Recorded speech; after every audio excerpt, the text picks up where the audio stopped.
В ИСЭХ Олонхо в Амге ведется строительство 21 объекта, о ходе строительства и готовности района под проведение мероприятия.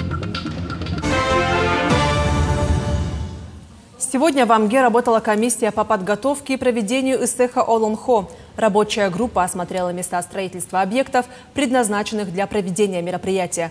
По проекту ведется строительство 21 объекта на сегодня. Все постройки на стадии завершения. Особое внимание уделяется региональной автодороге Амга, ведущей в село Амга, и региональной автодороге Битюнь. Ожидается большой поток автомобилей, в связи с чем будут проводиться ежедневные работы по обеспыливанию и выравниванию дорог.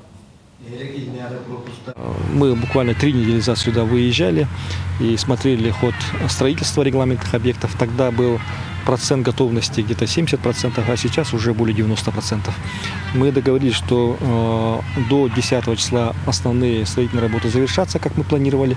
И, соответственно, 12 числа приступит культурная программа к своим репетиционным мероприятиям. Я думаю, что будет очень интересная программа в рамках ИСЭХа Олонхо.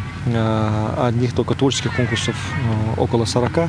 Кроме того, спортивные состязания, конные скачки, культурная программа будет очень интересна.